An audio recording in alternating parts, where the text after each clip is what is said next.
When they brought me into the hall, I already knew I didn't belong.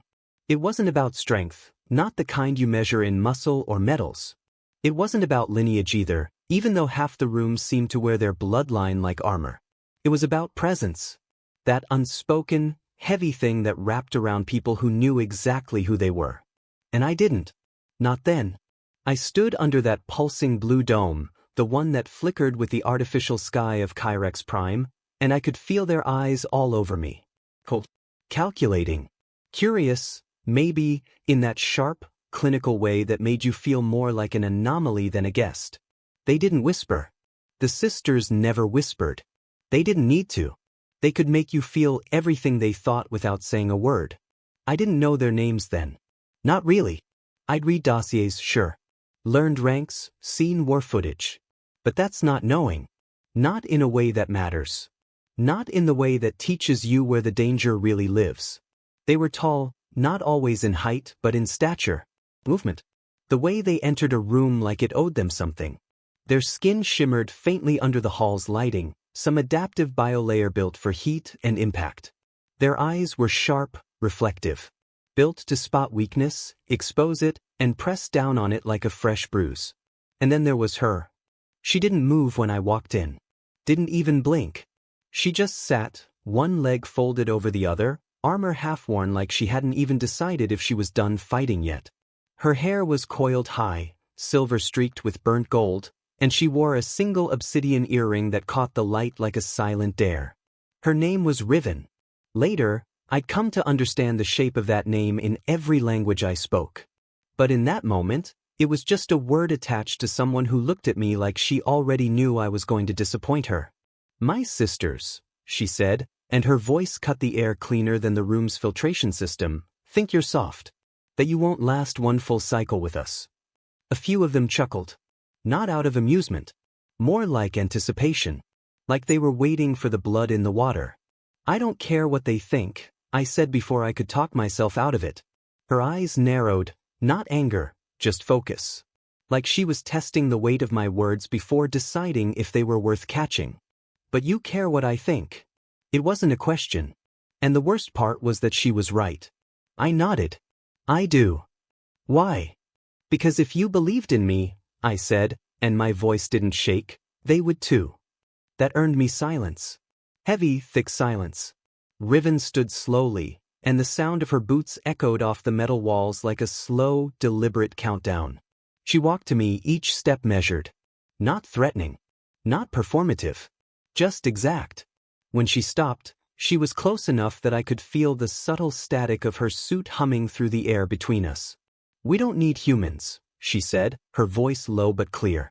"We don't need alliances or pity recruits. We've survived 6 planetary collapses, fought 5 wars, and we did it all while the rest of the galaxy tried to erase us." I held her gaze. "That's not what I'm here to offer." She tilted her head, just slightly. "Then what are you offering, Marcus?" It hit different, hearing her say my name. Like a stone dropped in deep water. Something you can't synthesize. Can't train. Can't weaponize. She smirked. Not kindly. "Go on then. Impress me." And just like that, I was thrown into it. No prep. No formal trial. No fake training exercise to get my footing. They wanted to see who I was without context. Without safety. And I gave it to them. I don't know how long it lasted. Time warped in that place. The sisters moved fast. Faster than anything I'd ever faced. They didn't just test you physically. They tested how you chose under pressure. When one of them faked injury mid-spar, when the simulation changed halfway through, when a cry came from the corner of the room that sounded like someone in pain, you had to choose. React. Decide what mattered more, victory or decency. They watched. And they remembered. Especially her. That night, when I could finally breathe again and I was sitting in the dim quarters they'd assigned me, too wired to sleep, too sore to move, she came. Not announced. Not loud. She just appeared in the doorway, leaning against the frame like it meant nothing. "Not terrible," she said. "But not enough." I didn't look away. "Then what do I need to do?" Riven stepped into the room. The door sealed behind her, the quiet shift in air pressure the only sound. My sisters still think you're too weak for us, she said, like it was a truth she wore under her skin. But I don't believe in judging based on the first trial. So, what's the second one? Her eyes flicked to the cot, then to me. Tonight, you'll prove it. Not with violence. Not with blood. I frowned. Then how? She didn't blink. By staying. I stared at her, not understanding. Stay through what? Riven took a slow step forward. Then another. Until she was right in front of me again. No armor this time. Just presence. Through the silence, she said. Through the weight of not being trusted. Through every stare, every doubt. Through the part of you that wants to leave because staying means being the only one who believes in yourself. And just like that, I understood. This wasn't about breaking me. It was about watching me. Waiting to see if I would fold. If I would second guess. If I would shrink just enough to make it easier to forget I ever tried. She reached out not to touch, but to gesture. You want to prove them wrong? She asked. I nodded. Then don't run from this night. I didn't. I stayed. And it was the longest, loneliest, hardest night of my life. The night didn't end the way I expected it to. I stayed, just like she said. I sat in that room, fully dressed, armor half off, boots still laced. It wasn't about being ready to fight. It was about feeling like if I let myself get comfortable, I'd start unraveling. And the sisters knew that. They didn't need weapons to break you. They knew how to wait. They knew how to watch. The air was still in that way that feels deliberate, like even the filtration system was holding its breath, unsure if I'd survive the silence pressing in around me. I could feel it in the walls, in the floor, in the dim glow of the single strip light overhead. The kind of quiet that doesn't soothe, it scrapes at you. Time stretched. I don't know how many hours passed, or if it was really hours at all. The clocks in this part of the ship didn't track Earth time, and I'd already stopped counting rotations since I arrived. All I knew was that I could hear my heartbeat in the silence, and every beat started to sound like doubt. You don't belong here. They're just waiting for you to fail. You're not one of them. The thoughts came like that. Quiet but sharp. Not in words, exactly. Just feelings that bloomed behind my eyes and refused to leave. I could have left. No one had locked the door. No one was standing outside with a weapon. But that would have proven them right. Worse, it would have proven me right. The version of me that never really believed I could be anything more than temporary. The version of me that always found an exit when things got too still. I stayed anyway. And eventually morning came.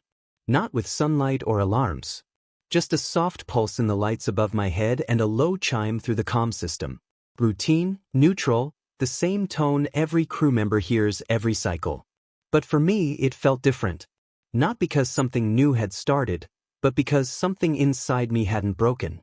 I got up. I washed my face in cold water that smelled faintly of metal and salt. I tightened the straps on my chest plate and pulled my boots tight enough to ground me. And I walked into the training hall again. They were already there. The sisters didn't move as I entered. No applause. No nods of approval. They just watched the way they always did. Except something felt shifted. Just a degree. Like the tension in the air had recalibrated slightly, waiting to see if I was going to act like a man who had survived something, or a man pretending he had. Riven wasn't in the front this time. She stood off to the side, arms crossed, leaning against the far wall with that same unreadable expression. Her eyes met mine, and even though her face didn't change, I could tell. She knew I'd stayed. And that meant something. I was paired with one of the youngest sisters that day. She introduced herself as Kale. She didn't say much, none of them did, but her posture told me everything I needed to know. She was fast, smart, precise. Not someone who liked wasting energy, not someone who underestimated. We sparred. She didn't pull punches, and I didn't ask her to. My ribs ached from the third blow she landed, a tight spinning elbow to the side that knocked the breath out of me. But I didn't go down. I adjusted, moved slower, watched her weight shift, picked up the rhythm she didn't think I could read. I didn't win. That wasn't the point. But I didn't make it easy for her either. And when we finished, both of us panting, sweat gleaming on synthetic cloth and bruised skin, Kale stepped back, looked at me and gave a small nod. Just once. And I swear, it meant more than any medal I'd ever earned. The days began to build like that. Slowly. One moment at a time. One sparring round. One tactical sim. One shared silence at mess. They never spoke directly to me in groups, not unless it was mission critical. But I started noticing the details. The way they left a protein bar on my bench when I'd forgotten to eat. The way someone quietly handed me a cooling patch without a word after I pulled a shoulder. The way Riven stood a little closer during debriefings, not protectively, just present. It was hard to explain. They weren't warming up to me. They were observing, waiting to see if I would fold in the quieter moments, the ones no one writes about. The ones where no one's watching. I didn't. But I felt it. Every time I sat alone and heard them talking in their own dialect. Every time I walked into a room and the conversation paused just long enough for me to know it had been about me. Every time I reached for something on the rack and noticed it had already been replaced, pre-packed, rebalanced, for my human hands. It wasn't cold. It wasn't hostile. It was earned distance. And honestly, I respected that more than acceptance. Because the sisters didn't pretend. They didn't fake smiles or play nice. They didn't lower standards to make anyone feel welcome. You either rose to meet them or you didn't. And somewhere along the way, I started rising. Not in big, cinematic ways. Not in the kind of victories you tell stories about. But in small, patient choices. I showed up on time. I carried more than I had to. I studied their tactics, not to copy them, but to understand what shaped them. I stayed late to help calibrate gear no one else wanted to touch. I listened. I watched. And eventually they noticed. I could feel it in the way Kale started standing next to me during drills. In the way one of the older sisters asked my opinion in a strategy sim. In the way Riven's silences started to feel less like challenges and more like conversations waiting to happen. One night, maybe 2 weeks in, I'd stopped counting. Riven called me to the upper deck. Private comm, no message, just coordinates. When I got there, the room was empty except for her. She stood near the viewport, arms behind her back, watching the stars. I didn't speak first. Eventually, she said, "They were wrong about you." I didn't answer. She turned. Her face was softer than I'd ever seen it, though still unreadable in that way that made you feel like any answer you gave could be the wrong one. "You're not weak," she said. "Then what am I?" I asked. Riven stepped closer, and for the first time, I didn't feel like she was testing me. I felt like she was seeing me. "You're not one of us," she said, "but you move like someone who might belong here one day." And then quietly, "That's harder." The silence that followed didn't scrape. It settled. And for the first time since arriving, I believed, not that they'd fully accepted me, but that I had found a place where my strength didn't have to look like theirs. It just had to be mine. The thing about proving yourself is that no one tells you when you've done it. There's no buzzer. No certificate. No one pulls you aside and says, "Good job, you're one of us now." It doesn't work like that. Especially not here. With the sisters, change doesn't come in declarations, it comes in patterns. It started with small things. A longer glance during drills. A second sparring match instead of just one. Gear left for me without being labeled, but always the right size. A nod when I offered feedback that wasn't ignored this time. Like a language I'd been trying to learn without knowing if anyone was listening, and now I was starting to understand its rhythm. They didn't speak more than they had to. And when they did, their words came like carefully chosen stones dropped into deep water, meant to ripple, not impress. I like that. They didn't flatter. Didn't over-explain. They just let you earn the right to be seen. Riven stayed at the edges, mostly. Always observing. Always listening. She didn't hover, and she didn't interfere, but I could feel her there, steady as a shadow. Sometimes I wondered what she was really watching for. Not weakness. No, that would have shown itself long ago if it were going to. I think she was watching for something deeper. Conviction, maybe. Not just that I wanted to stay, but that I believed in staying. There was one day, about 3 weeks into training, when I felt the shift more clearly than ever. The drill was a memory-based response sim. It wasn't physical, not in the way most of our sessions were. It was internal. They dropped us into a virtual overlay of past battles. Not ours, but theirs. We weren't told what to do. Just watch. Feel.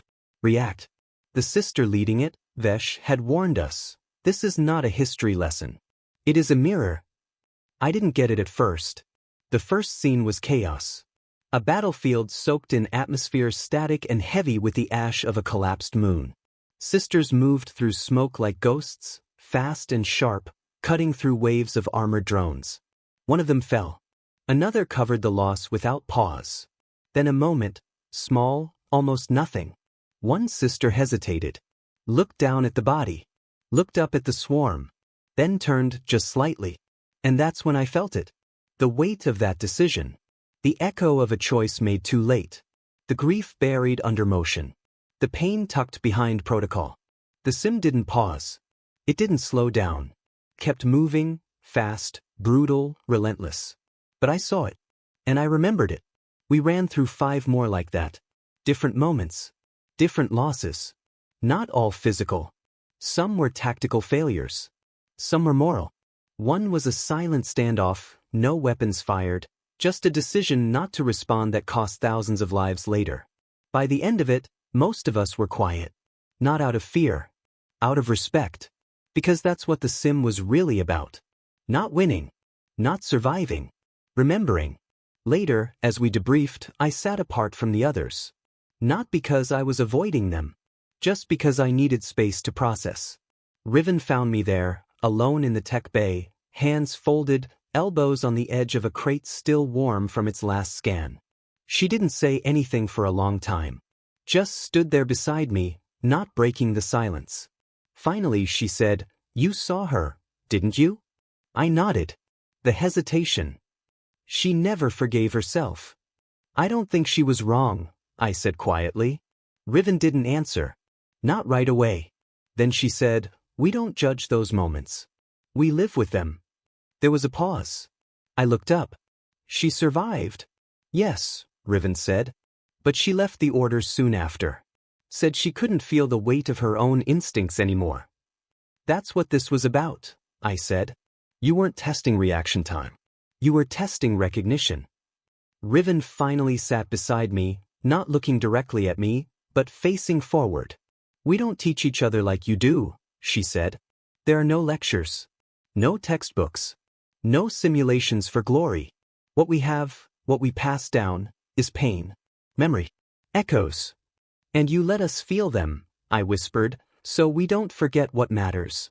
She turned to look at me then, and for the first time, I saw something softer in her eyes. Yes. We sat like that for a while. Not as leader and outsider. Not even as equals, really. Just as two people holding something fragile between them. The kind of understanding that doesn't need to be spoken aloud because it already lives under your skin. After that day, something shifted again. Not loudly, but deeply. The sisters started inviting me to things. Small ones. A maintenance check that didn't require help but was easier with 4 hands. A quiet game of reflex chess in the mess hall. A shared recalibration of the gravdeck settings that had been bugged for a week. Not orders. Invitations. And I accepted. Boys. Because I knew what those invitations meant. They weren't welcoming me in. Not fully. But they were making space. Testing how I filled it. If I filled it respectfully. If I added without reshaping what already worked. Riven watched. Boys. But now, there were moments when our eyes would meet across a room and she'd hold the gaze, not as a test, not as a warning. Just as acknowledgement. She knew I wasn't here to prove anything anymore. I was here because I'd chosen to be. And I was still choosing, every day. That kind of consistency, it mattered more than I ever thought it would. One night, after a late systems recalibration run, Kale walked with me to the dorm wing. Neither of us spoke until we reached the junction. She paused, then looked at me, thoughtful in that direct way of hers. "You don't talk much about where you're from," she said. "Not much to tell," I replied. "That's not true," she said, then nodded once. "But it's okay. We don't ask. We watch." And then she walked away, leaving me in the dim corridor with that simple truth sitting heavier than most conversations I'd had my whole life. They didn't need my past. They needed who I chose to be here. And somehow, that was enough. You don't always notice the moment you begin to belong. It doesn't crash in like a realization. It doesn't wrap you in some obvious welcome. Sometimes, it comes in the form of routine, unchanged but no longer unfamiliar. Sometimes it's in the absence of what used to sting. That's what it felt like when the sister next to me didn't flinch when I moved to take her spot during drills. She didn't say anything, didn't challenge the decision. She just shifted slightly and adjusted without fuss. No glance. No pause. Just a subtle, silent signal that I could move with them, not around them. It meant more than I could explain. Things kept changing in small, quiet increments after that. I got used to the way they worked, how they communicated without noise, how they organized chaos with a kind of precision that felt more like instinct than training. There was something humbling in learning to move in a space where no one needed to speak to know what came next. It wasn't that words weren't allowed. They just weren't always useful. The sisters didn't give praise, but they gave clarity. If you made a mistake, they told you. If you improved, they didn't stop you. And maybe that was their version of encouragement. One morning, I was assigned to a field run on Yell 3, a storm-split moon with no stable terrain and a sky that changed colors faster than you could name them. The mission was simple on paper: recover a lost drone carrying data from a nearby listening post. Nothing complicated. Nothing new. Except the surface didn't agree. We landed in a crosswind so heavy it made the ship groan. As we stepped into the red-soaked fog, the calm lines blinked in and out. Visibility was low. The ground was worse than any terrain sim. Every step felt like walking on the edge of a landslide. I was paired with two sisters I hadn't worked closely with before, Siri and Oren. Both were quiet, focused, sharp as laser cut. No unnecessary movements. No wasted energy. I didn't try to prove anything. I just kept pace. Halfway through the trek, Oren dropped back, checking a sensor malfunction. I slowed with her, but she waved me off, and I didn't argue. Moments like that, where you don't force help where it isn't needed, matter here. So I caught up to Siri, just as the ground shifted. It wasn't dramatic. No quake. No sudden break. Just a slow, deceptive give beneath my left foot, like the planet had been waiting for me to stop watching. I didn't yell. There was no time. 1 second I was upright. The next, I was half submerged in a jagged crevice, arm twisted under me, something sharp digging into my lower back. The pain came slow. Not a scream, not a searing bolt. Just a steady, thick throb. Like my body was taking a moment to decide if it wanted to break or just bruise. I didn't call out. It wasn't pride. It was instinct. You don't scream in front of people who survived worse than you can imagine. I tried to move. Bad idea. A spike of heat flashed through my chest and I knew, instinctively, that something had pulled. Not broken, but close. Siri appeared above me seconds later, face calm but eyes sharp. She didn't ask if I was okay. She scanned. Then dropped a line down without speaking. It wasn't coldness. It was action. She pulled me out, strong and deliberate. When I reached the surface again, the pain settled differently, familiar now, less threatening. But the worst part wasn't the fall. It was the way I didn't want to meet her eyes. Not because I was ashamed, but because I didn't want her to see doubt in mine. But she didn't say a word. She just offered a stabilizer patch, applied it with efficient precision, then handed me a drink pouch like this was all just part of the job. And I realized then, not everything that hurts is a warning. Sometimes it's just part of the process. We finished the mission. Got the drone. Got back. No debriefing celebrated our recovery. No one asked what happened. And that was okay. Later that night, while I sat in the medbay getting checked for internal strain, Riven showed up. I wasn't surprised. She had a way of appearing when you were just starting to let your guard down. She didn't ask about the mission. She didn't ask if I was hurt. Instead, she said, "They told me you didn't call for help." I looked at her. Didn't need to. She was already there. Riven's face didn't change, but I felt the temperature of the conversation shift. Not colder. Just more real. "You didn't panic," she said. I shrugged. "There wasn't time." "There's always time," she said, especially when pain is involved. I didn't respond. She stepped closer, pulled up the seat beside my cot, and for a moment, it was just us. Alright. No war. No history. Just her. And me. And everything we still didn't say out loud. Pain doesn't make you weak here, she said quietly. Neither does fear. But the way you carry both, that's what tells us if you're worth the space. I nodded slowly. So, do I take up space now? She gave me a look. Not quite a smile, not quite a test. Just presence. You do, she said. Not all of it. But enough to matter. That hit differently. More than a medal. More than rank. I didn't say thank you. It didn't feel right. Instead I said, I won't waste it. You haven't, she replied. And you won't. We sat in silence for a while after that.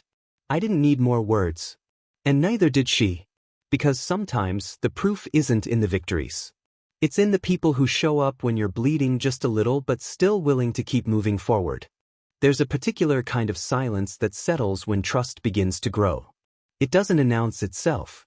It doesn't shift the air with ceremony.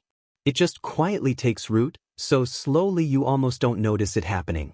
It lives in the pauses between orders, in the looks that don't need explanation, in the casual way someone tosses you a ration pack without second-guessing whether you've earned it. I felt that silence blooming more and more every day. After the fall on Yell 3, things changed between me and the sisters, not outwardly, not dramatically, but in ways I could feel in my bones. They moved around me differently now. More space when I needed it. Less watching for failure, more watching for where I would step next. As if they were no longer asking if I belonged, but wondering how I would grow into the place they had made for me. There was still distance. Of course there was. But it wasn't a wall anymore. It was a door. And little by little, it was opening. The next few weeks blurred in that steady, relentless way that life on Kyrex Prime always did. Maintenance runs. Tactical drills. Atmospheric training inside simulators that made your skin crawl with static by the end of a session. I stayed busy enough not to think too hard about where I'd come from, or what would happen if I ever had to leave. One evening, after a long session on the 0G decks, Riven called me up to observation. It wasn't an order. It was one of those quiet summons you didn't ignore, but also didn't fear anymore. When I got there, she was already waiting, standing near the massive glass curve that overlooked the dark side of the station. Out there, the stars stretched so wide it hurt to look at them, too long, endless points of light in a silence so deep you could almost fall into it. She didn't turn around when I entered. For a while, I didn't move either. We just stood there, two shapes outlined against the vastness, breathing the same recycled air, thinking thoughts too big for words. Finally, she said, "You know why they doubted you." It wasn't a question. And it wasn't an accusation. I nodded, even though she still wasn't looking at me. They saw the part of you that still needed to prove something. That part's still there, I said, honest because anything else felt hollow. It always will be, she said. But now it doesn't lead you anymore. I let those words settle in my chest. They didn't spark pride or shame. They just fit, the way certain truths do when you finally stop running from them. She turned then, and her eyes, those steady, sharp, endlessly observant eyes, met mine. We were never looking for perfection, she said. Or strength without struggle. What were you looking for? I asked. Riven smiled, but not the kind of smile that demanded attention. It was smaller, worn at the edges. Someone who wouldn't leave themselves behind just to earn our approval. I didn't know what to say to that. For a long time, I think I didn't even breathe. You stayed human, she said simply, even when it would have been easier to cut pieces of yourself away. There was no ceremony to it. No congratulations. No sudden shift in the station's humming energy. Just this, the quiet acknowledgement that I hadn't lost myself to belong. That I had been seen for what I was, and it was enough. For the first time since arriving, I allowed myself to relax a little. Just enough to feel the tension leaving my shoulders, the exhaustion unwinding from my ribs.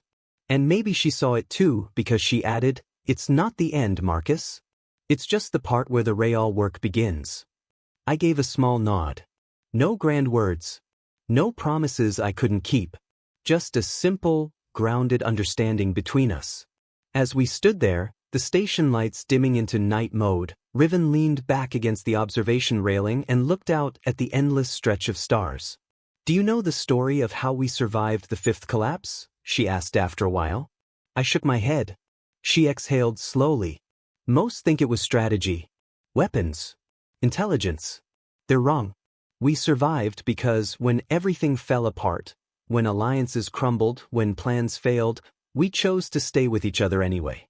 Even when it hurt. Even when it didn't make sense. We stayed." She looked at me again. "That's what matters most in the end. Not how hard you can hit. Not how fast you can move. But who you refuse to abandon, even when it costs you." I swallowed the lump rising in my throat. Because somewhere deep down, I knew that was the real reason I had been drawn here. Not to be stronger. Not to be better. But to find something that stayed, something that didn't dissolve when the world got too heavy. That night, as I walked back to my quarters, the halls felt different around me. Not because they had changed, but because I had. Not finished. Not perfected. Just belonging. In a way that didn't need to be earned anymore. Only lived. There are moments that change you without asking permission. They don't show up in fanfare. They don't rewrite your story with sudden clarity. They just settle into your life like water finding a new path through stone. Quiet, steady, permanent. That's what the final test was like. Not an announcement. Not a challenge issued in the glare of training lights. Just a small message blinking on my comm screen. Deployment. 0300, Doc 9. No details. No strategy map. No names. Just a time and a place. By now, I knew what that meant. It wasn't a test for me. Not really. It was for them, to see if I moved without instruction.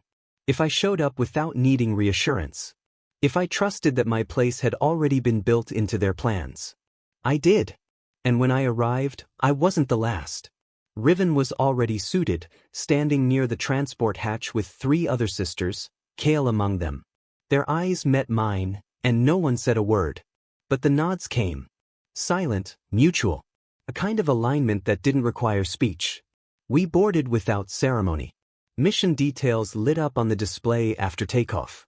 A small research vessel, Zelnari class, had gone dark outside the gravity drift of a dead moon. They'd sent a distress ping. Power failing. Life support unstable.